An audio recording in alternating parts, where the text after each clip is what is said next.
Thanks, Greg. And good afternoon, downtown Orlando friends.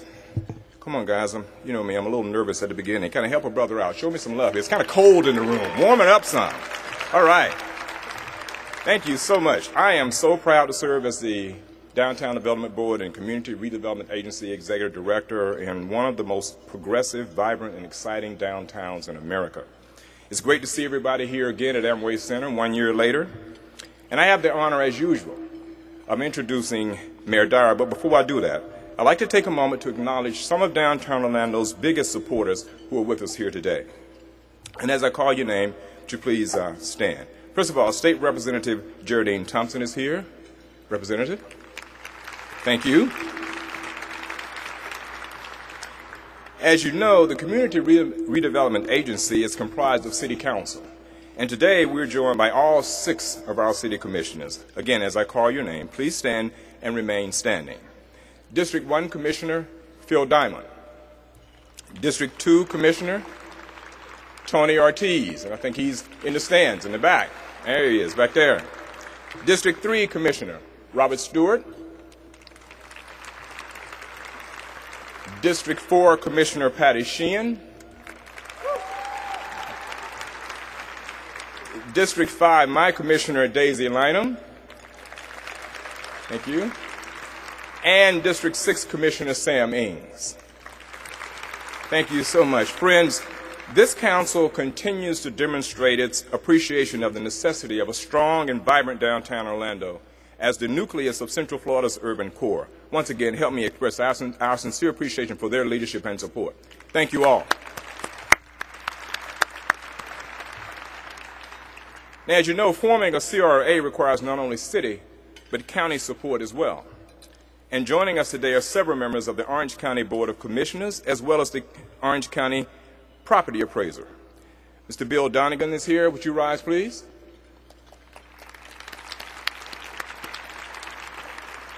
And from the Board of County Commissioners, District 1, Commissioner Scott Boyd. District 3, Commissioner Louis Damiani. District 4, Commissioner Jennifer Thompson. And District 5, Commissioner Ted Edwards. And District 6 Commissioner and CRA Advisory Board member Tiffany Moore-Russell are here. Thank you, Commissioners, for your leadership and your continued support of the CRA. Of course, most CRA decisions are made based upon the recommendation of the CRA Advisory Board, a committed group which constantly monitors the pulse of downtown Orlando and provides insight and direction for maintaining its plans and initiatives. Here with us today are all of the board members of the DDB CRA Advisory Board, starting with Bill Diamond, who is our chair, who I believe is sitting to our right. Thank you. A little ping pong here. We're back over to the other side of the room with Vernice Atkins Bradley, our vice chair. Thank you so much for your service. Tim Baker, who is an immediate past chair, or the immediate past chair. Downtown businessman Doug Taylor. And he's going to love this description. Transportation executive Roger Chapin. How about that, Roger?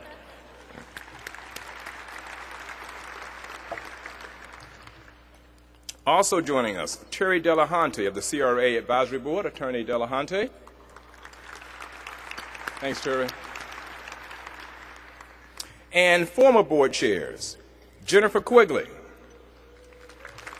Yay, Jay. Sarah Kelly is here, and I warn you, Sarah, you're going to have to stand up. There you go. I'm told that Derek Burke is with us. Derek?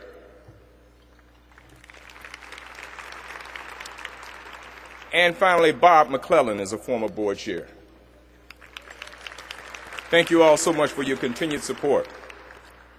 You know, I hope you had a chance to vote for the winner of the Why I Love Orlando micro grant. Mayor Dyer will talk much more about that effort, but I wanted to acknowledge the sponsors of that workshop by name. They are Orlando, Inc., the Christ School, my friend, your friend, and everybody's ambassador of love, Donna Dallas, the Community Foundation of Central Florida, Visit Orlando, and of course, the Downtown Development Board. Let's show the Why I Love Orlando sponsors that we love them. I'm going to have your hands bleeding here. Thank you so much. Speaking of love, I love downtown Orlando. We're a community that loves our community and each other. Recently, in fact, I was asked by a reporter what I love most about downtown Orlando. Well, 30 minutes later, I ended by saying I love that so many people care so deeply about downtown. For 50 years, our host today, the Downtown Orlando Partnership, has constantly and consistently advocated, supported, and demonstrated its love for downtown Orlando. 50 years. So on behalf of all of us who love downtown, please allow me to express our sincere appreciation, for the best partners we could ever ask to have.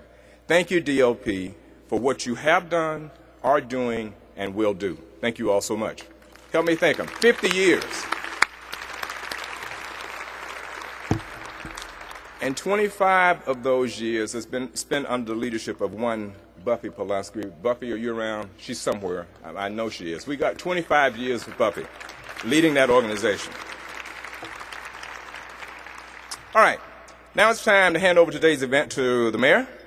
Buddy Dyer, of course, is the man who has led our city for the past 9 years, and during that time he has been a staunch and fierce advocate for the revitalization of downtown. During his time in office, Mayor Dyer has worked relentlessly to advance the community's shared vision for Orlando as the next great American city. In fact, this very year, in 2011, Buddy Dyer was named American City and County Magazine's National Municipal Leader of the Year. Ladies and gentlemen, I think that deserves an applause. Absolutely. Ladies and gentlemen, friends, it is my pleasure and a distinct honor. Well, maybe not. Hold on. I'm sorry. Excuse me, Jess.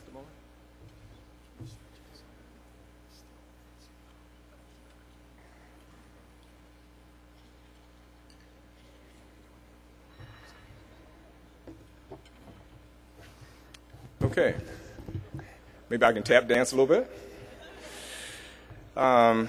Friends, I'm sorry. It seems the mayor is running a little bit late. It's been called up at his office at City Hall. I mean, hey, maybe the president stopped by to have a beer. I'm just saying. Just saying.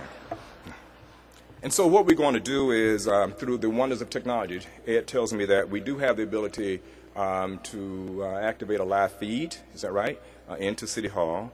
And so, Ed, if you would, help me out here. Bail me out. Thank you.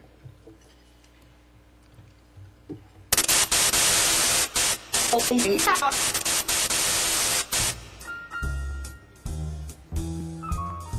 think? Maybe we go move that there and that there? Yeah, I don't know. It's just not quite it. Mayor, we have to go. State of Downtown starting any minute and we're really late. I know, Michelle. Well, I've been reading this book about reasons people love their city, and I really want to stress how important pride in your city is, and I just don't quite have it right. I know, we have to go. We just don't have any more time. We really have to go. All right. All right, you know what? Let's just head over to Amway Center, and I got a funny feeling that something just might inspire you along the way. Let's go. Where's the mayor? Mayor, we're running really late, but can you sign this first before we head out of here? Sure.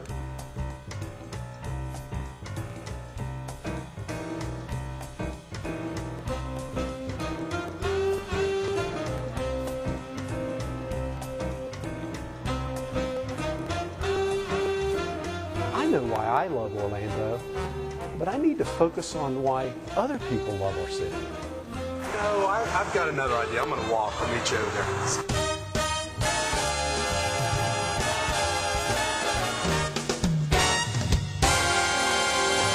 Hey, Mayor, we can't wait to play in the new Performing Arts Center. Oh, it's going to be a fantastic building. I can't wait to have you guys there. Hey, I'm headed to my State of the Downtown address. Why don't you guys come with me? Awesome, yeah. All right.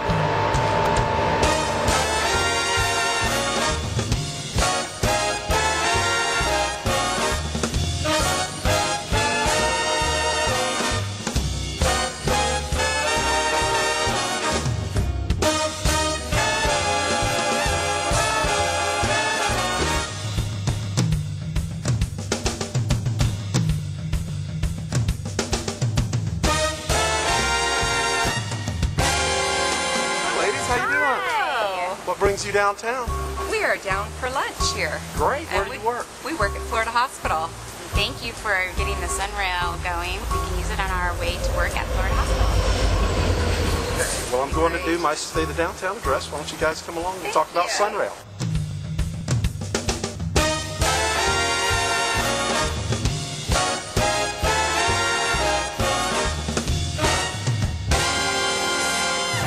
How are you doing today, Mayor? Where's everybody going? I'm doing great, and I'm headed to deliver my State of the Downtown address, and I'm going to tell everybody why I love Orlando. Well, I love Orlando because of the city's support for local businesses, and actually I just used the Buy Local Orlando mobile application to get a really great deal at this location today. That's great. It's really easy, isn't it? Yes, it is. Well, here, take this, and why don't you come along with us and bring your friend too? Okay.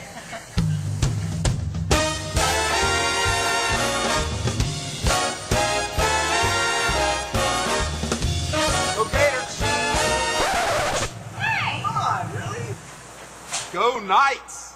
Yeah, go All right, here we go, Knights! Thank you. Why don't you guys come along?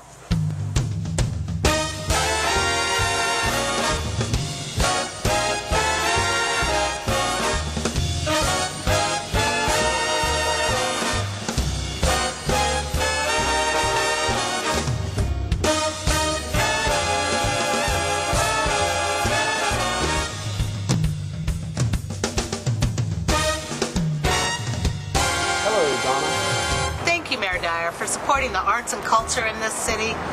We love you for that. Donna, I'm headed over to give my State of the Downtown address, and it's all about why I love Orlando. And as the official ambassador of love, I can think of nobody that loves Orlando more. So why don't you come join us? Oh, do I have enough hearts? Yeah, I think that'll do. Okay.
Ladies and gentlemen, the best downtown mayor in America today, I give you the Honorable Buddy Dyer.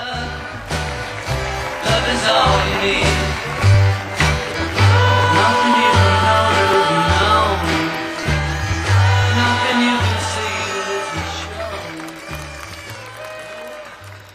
Good afternoon. I have one question for everybody. Who loves Orlando?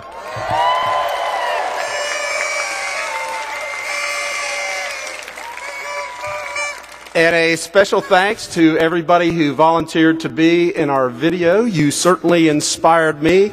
Let's give them all one big round of applause.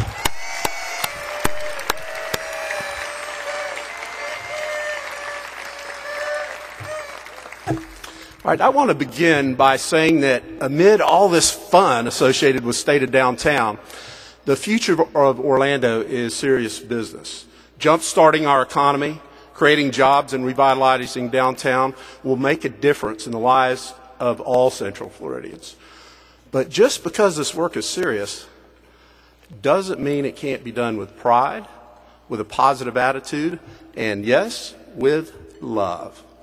And there's an important reason we use the word love. When we love something, we cherish it, we'll fight for it, we'll do extraordinary things in the name of love. Yet when most of us think about love, we only think in terms of our spouse or our family. We don't associate love with our relationship to the place we call home.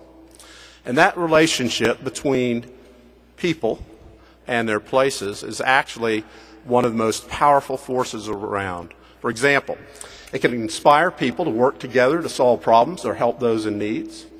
It can turn a visitor into a resident. It can bolster local businesses. And this idea is the focus of a book that Leslie Hillema with Orlando Inc. recommended to me. And the book is called For the Love of Cities. And it ranks Orlando, your hometown, in its top 20 list of most livable, lovable cities in America. And after reading it, I was so moved that I called the author and I told him that people come up to me all the time and say they love Orlando. Or I'll ask somebody how long they've been here. And they'll say, I've been here 4 years. How do you like Orlando? I love Orlando. If you're on a plane, how many times do you hear people saying, I love Orlando as you're flying back here? So what can we do to harness that love and use it to make Orlando even better? So Peter Kageyama, I got that right, Peter, is here today with us. And with Peter's help, we gathered some of Orlando's most creative minds. And we asked if they would help put together a simple organic movement to, number one, make people more cognizant of why they choose to live in Orlando, and two, to start a public conversation about the ways we can make our city more lovable. And the response, I got to tell you, was overwhelming. We started out with 35 people, and that turned into a workshop last month with 150 residents. And it's important to note that the city and our sponsors that Thomas pointed out merely set the stage. It's our residents who are making this project happen. And a little while later this afternoon, we're going to report on the plan that those residents created and officially launch Why I Love Orlando. But before we do that, I want to first spend some time celebrating the reasons we love downtown Orlando. And after all, this is the State of the Downtown Address. Downtown Orlando is now home to 17,000 residents. Every day, 75,000 people come to work here. Downtown Orlando is Central Florida's economic engine. It's our region's gathering place. It's our hub for arts, for entertainment, for small business. And you all are here today because you've invested in the future of our downtown. And more than that, you're here because of a connection with downtown. Maybe you had your first date at Lake Eola Park, or perhaps you have a favorite restaurant right over here on Church Street, or maybe taking your kids to a parade as an annual tradition. In a lot of ways, large and small, downtown is an important part of your life. And in the last 9 years, we have worked incredibly hard to reinvent and revitalize downtown Orlando. And early on, I got to tell you, success came pretty easy. We saw the building boom that doubled our skyline. We watched 624 new businesses open their doors that are still operating today. We doubled our downtown tax base. And as we know, the national recession slowed our progress, so we've had to work that much harder. But I'm proud to report that despite the effects of this recession, we have made some important strides in the past year. This month, we celebrated the 1-year anniversary of our award-winning Amway Center.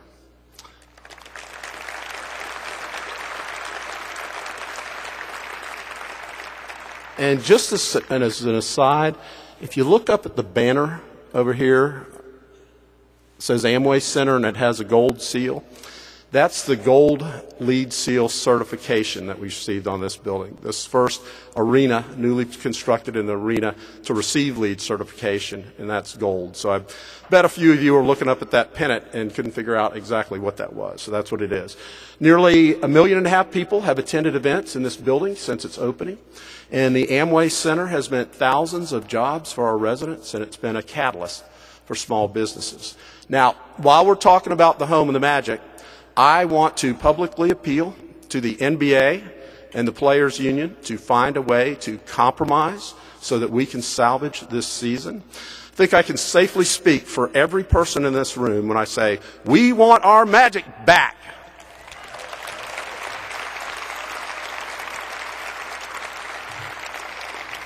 And around the corner, the Dr. Phillips Center for the Performing Arts is under construction.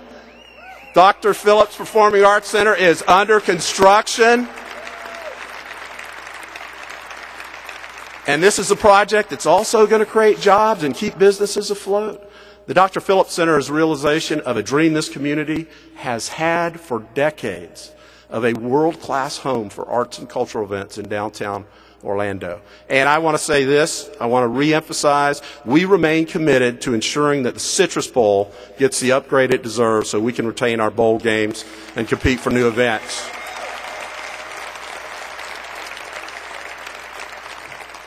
All right, who's been out to Lake Eola since last July 4th? Anybody? Then you know our iconic fountain has been brought back to life.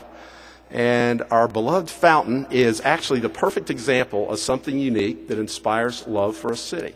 And I can't tell you how many people have approached me to say how happy they are that the fountain is fixed. But we didn't just repair our fountain. We brought it back bigger. We brought it back better than ever.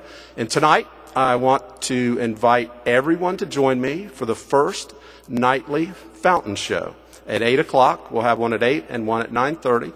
The show incorporates music and water and lights into a performance that will give both residents and visitors another reason to enjoy Orlando's signature park. We also love Orlando because of our distinctive downtown neighborhoods and tree-lined red brick streets. This year, we began installing plaques at Commissioner Sheehan's suggestion to recognize our historic homes that are over 100 years old. Now, as our economy begins to recover, we're also seeing positive signs for downtown Orlando's economy. In the past year, 150 new small businesses have opened their doors. Our retail office market appears to have finally stabilized, and our office occupancy rates are slightly up. More and more people are choosing to live downtown. In fact, and this is something I bet you didn't know, our major residential apartment communities are all over 90% full. Now, there's one more important number. That was an apartment manager that I need to talk about. Thomas hit on it. It's the number 50. This is the 50th anniversary of the Downtown Orlando Partnership, and that's the organization responsible for putting this event on every year. For half a century, DOP has helped elected leaders and residents and businesses craft a shared vision for how our downtown should grow and prosper. So please join me in recognizing the Downtown Orlando Partnership and its contribution to Orlando today and over the last 50 years.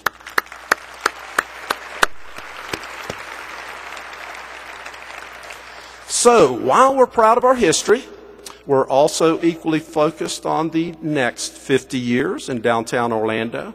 I hope everybody had a chance to see the 3D model that's right behind the media stage there. It was created by students from the Knapp Ford Community School, and it's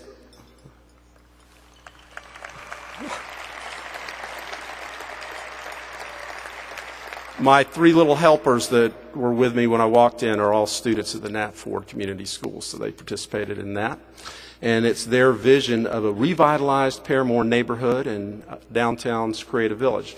And when I look at the project, I'm excited to think those same children, the 3 that walked in with me, will likely play a role in bringing this vision to life in decades ahead. So those kids who are playing video games today might choose a career designing them in the future.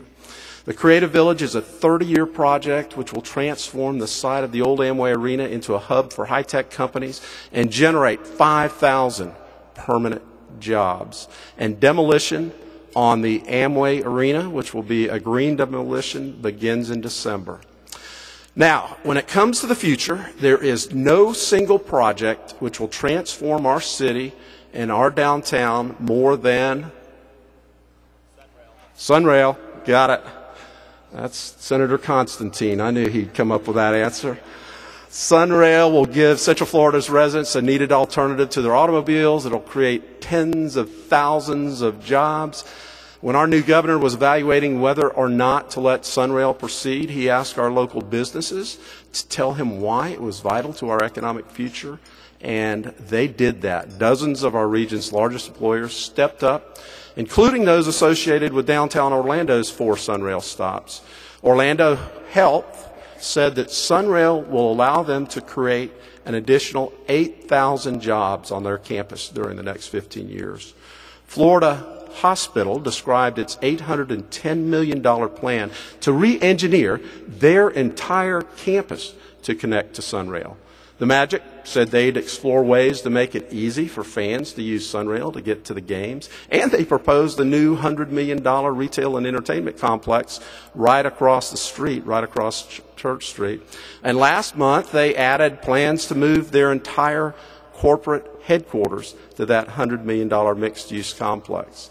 And the Lynx Central Station stop will be Central Florida's transit hub. And today, Rita Development is announcing that they are moving ahead with plans to transform the adjacent property into a $200 million mixed-use development that integrates retail shops, residential units, green space into a walkable village connected to Sunrail. And the project, called Central Station, will be a national model for sustainable, transit-oriented development. It will create hundreds of much-needed jobs and encourage new economic activity all along the Orange Avenue corridor. And if you're trying to think about where is that exactly, you remember the media village that was set up for that trial a little while ago? That's the location. So it's already a fairly interesting place. These projects are examples of the power of public-private partnership. The private part is making important investments in our downtown because of the infrastructure that the public sector is building. And it's not just the areas near the Sunrail stops that are going to benefit. It's our entire downtown. Plans are underway to expand Limo, our free downtown circulator. I bet some of you took Limo to this event today. We're working to bring Limo west to Paramore, east to Thornton Park, north to Florida Hospital, and south to Orlando Health. And that will ensure that our entire downtown core has easy access to Sunrail. Yes, Jay Marsh. We thought we might have some hecklers, but they're outside, so you guys are good hecklers. Expanding mass transit has also set the stage for more development and more job creation, like the old OUC building's proposed transformation into a 117-room boutique hotel, the new 300-unit residential complex north of Colonial called Steelhouse, the 155-room Cambria Suites at Washington and Roslyn. In all, there are 13 projects in the works that will create 1,000 jobs and bring $3 billion worth of investment in downtown Orlando. And we're also working hard to bring customers into our downtown businesses. Buy Local Orlando. Has everybody got a Buy Local Orlando card out there? If you don't, you need to get one. It's our program to encourage residents to spend money at Orlando's locally owned businesses, and it's already a success. But next month, we're going to roll out a free smartphone app that will give users the ability to see real-time discounts and special offers using GPS technology. So imagine you're walking down Church Street and you stop and you're able to see that one of the restaurants there, Rusty Spoon, has a dinner special that night, or the shop in front of you is giving 10% off. The smartphone app is one more tool for our community so that we can work together to move our local economy forward. Now, it's been said when something is loved, it flourishes. That goes for people, it goes for pets, it goes for plants, it goes for just about anything. So it certainly goes for a city and for its downtown. And this ideology behind the effort we are calling Why I Love Orlando. And now I would like to call Peter to the stage. I didn't try his last name a second time. But I want to call Peter to the stage to talk about the work that we have done with our residents in support of Why I Love Orlando. Peter. Thank you, sir.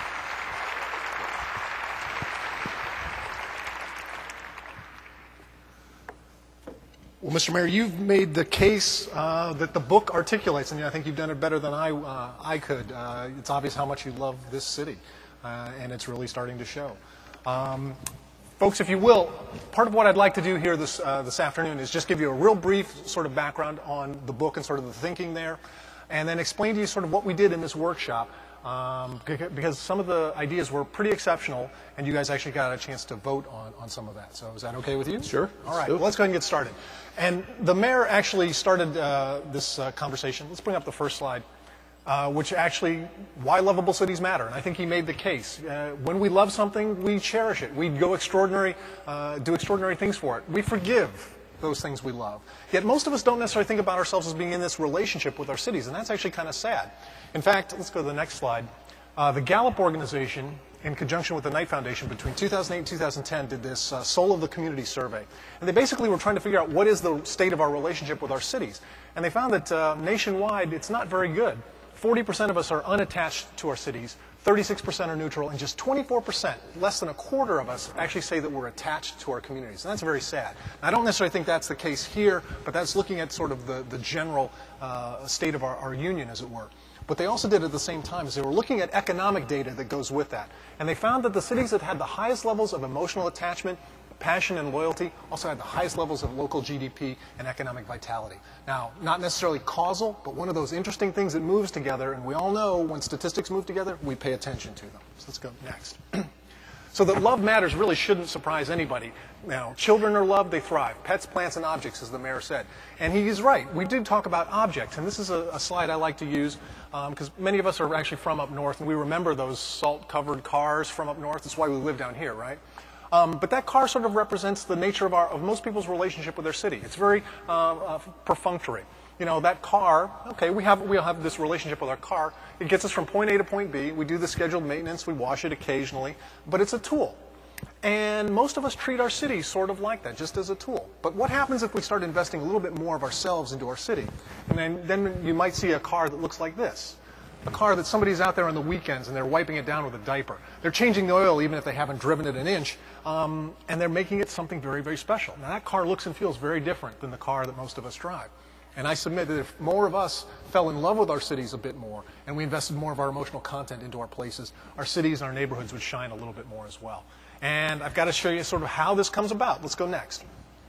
It's really interesting the things that people say they love and hate about cities. Because I've been asking this question really for years now. And let's go next. The things that people say they hate about cities are big things. Big, intractable problems like parking and transportation, bad design. That kind of looks like I-4. Yeah, you know, I wasn't going to say anything, but most cities, you know, have to deal with that. So the thing is that those big things, you know, we can spend a ton of money trying to fix, and they don't necessarily engender a whole lot of love. And the example I like to use is this one, the pothole. Now, I'm sure, Mr. Mayor, you get a lot of flack, I bet, for potholes. Like every It's mayor. not potholes, it's brick streets that aren't well maintained. There you go. Right? But it's those things that, you know, those little sort of, you know, those hangnails, those paper cut kind of annoyances and things like that. The problem becomes is you could fix every brick street, you could fix every pothole in the city, and I guarantee you people would say, well, the streets don't suck quite so bad. You get no love for fixing something like that because those are not the kind of things that engender love in our places. So I think we need to think about what does engender love. And I have some examples here. And I call them in the book this idea of love notes, these small things that have an outsized impact on the way we feel about places. And the love note is actually a pretty good example. If any of you have ever given a gift to your significant other and forgotten to include the note, you learn that lesson pretty quickly, that that note actually means something. It's a small thing that makes that emotional connection with our places. So this idea of love notes, I think we need to carry it over into our cities. And I got a couple more examples here. Anybody here been to New York City in the last couple years since they made pedestrian-friendly Times Square? Yeah, it's pretty amazing. They took one of the busiest intersection in one of the busiest streets in the world and they made it into a pedestrian-friendly zone. You know, it's got seating, it's got Wi-Fi, it's where you want to sit and watch people. In the grand scheme of New York, pretty small, but kind of important in the way we feel about that. Next, another one from New York.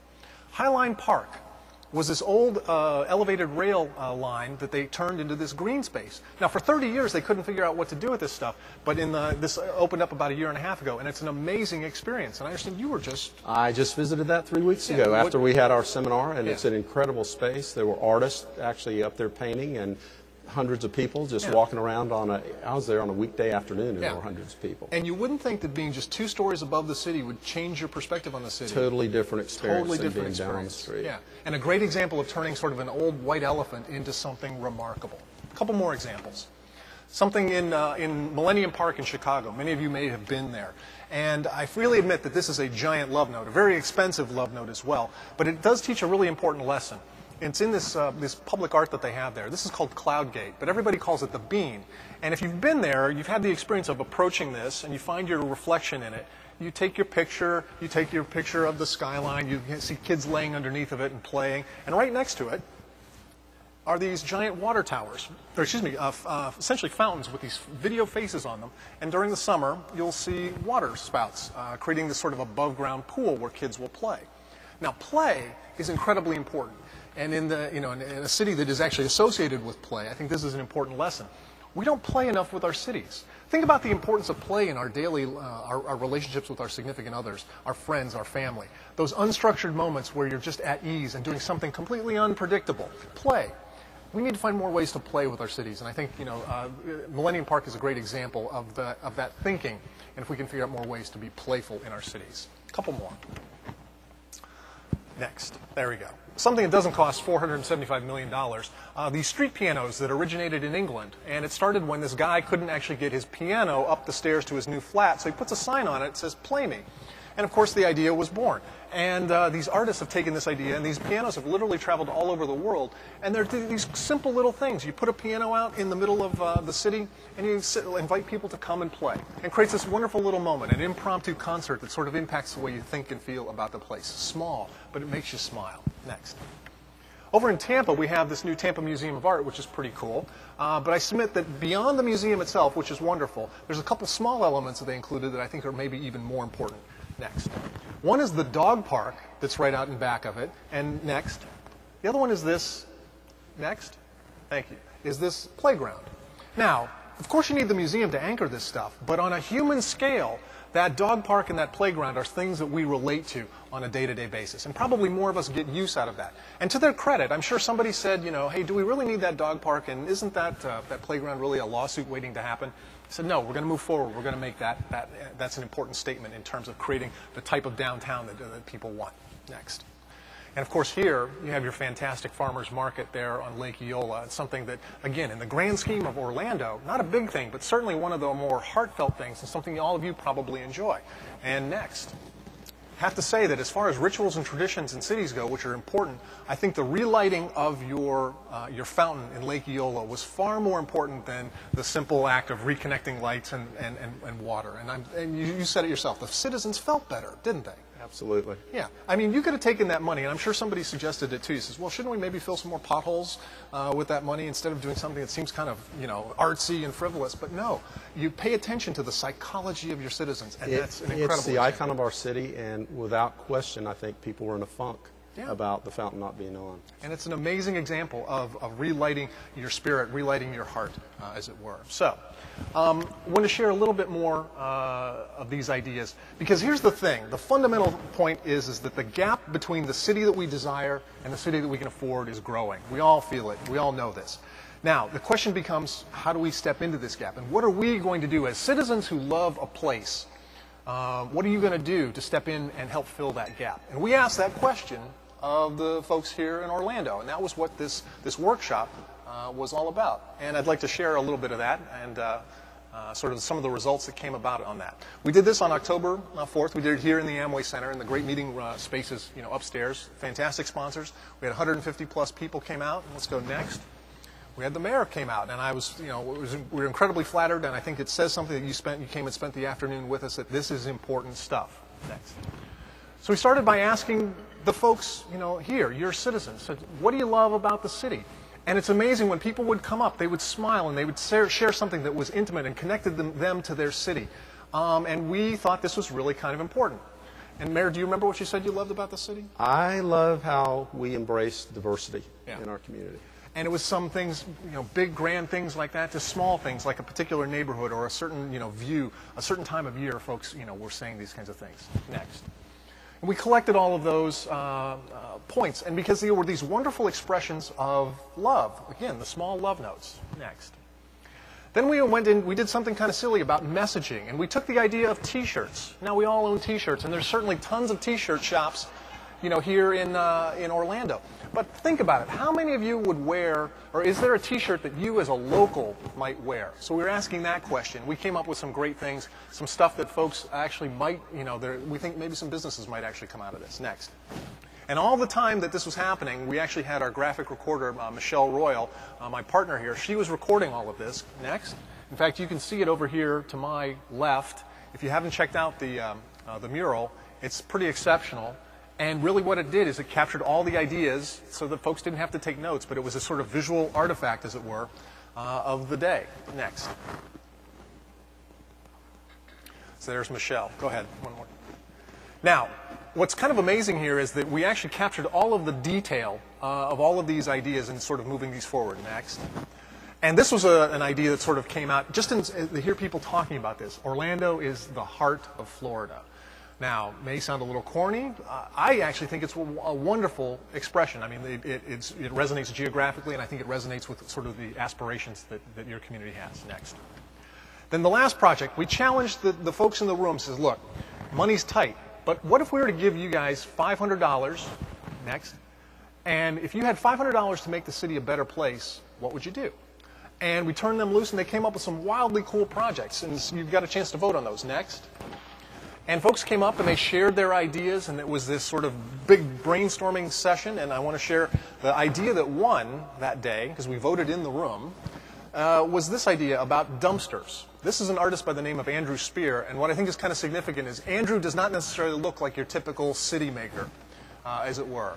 But a wonderful guy, and his table came up with this idea about stencil art. Sure, go ahead. And he actually afterwards followed up. Next. And he did these, about turning dumpsters into small little works of art. It kind of looks like a present. I mean, all of these things are very, necessary, and we have to have the dumpsters, but why can't they be a little bit prettier, a little bit more of a smile, as it were? Next. And again, he showed some different examples of what some of that actually might look like if we were able to do it. And I think it's kind of timely that it feels like a Christmas present. Maybe not the best Christmas present inside, but it certainly looks good on the outside. All right, so, next. Now the question becomes the $500 challenge, because we had a little bit of sponsorship money left over, and we thought, well, we don't want to make all the decisions. We wanted to actually share that with you guys, since this is your city. So you had a chance to vote on these as you came in, and as you saw next, there were the three projects: the Red Box project, which was allowing artists artists and performers in these designated red squares to perform, sign up and do that. The Orlando social sit-out, we're going to take some old furniture, we're going to paint it, make it really kind of cool and creative, move that furniture around so that it actually encourages people to maybe sit and have a conversation. And then the Lake Eola Giving Tree, which is based on this whole children's story. Basically, you pay $1, you get a chance to write your wish on that, and you affix it to the tree. And I think that money goes towards charity. All three of these are wonderful, cool projects that I think any one of them, actually I think all of them should be done, but we're going to choose one winner here today. Actually, you guys got to choose the winner, and I think you have the... let's see, can I have the envelope, please? Somebody have the envelope? And it's actually coming under Knighted Guard, so I think that's good.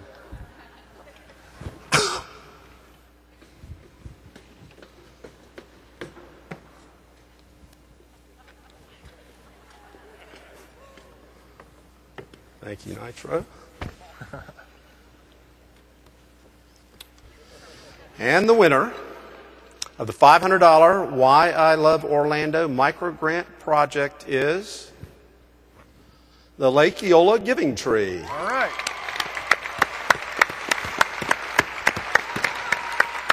Any of those folks here? Back there? Congratulations. That was a wonderful project. So you'll get the $500 to implement your project. Very good. So Peter, thank you for being here. Thank you for doing this, Mr. Mayor. I appreciate it. Thank you all. Give Peter a big hand.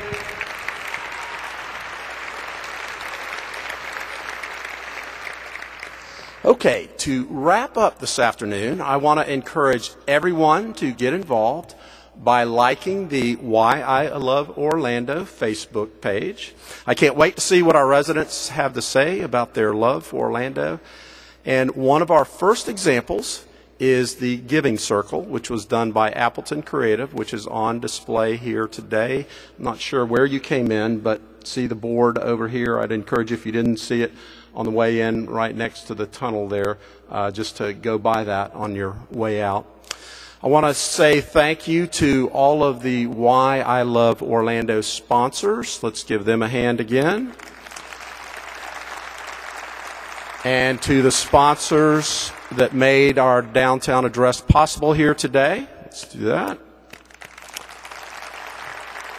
And your city government exists to help lay the foundation for all of you to succeed. So I want to once again thank the members of the Orlando City Council. If you would stand again and be recognized for your partnership in helping to move our city forward.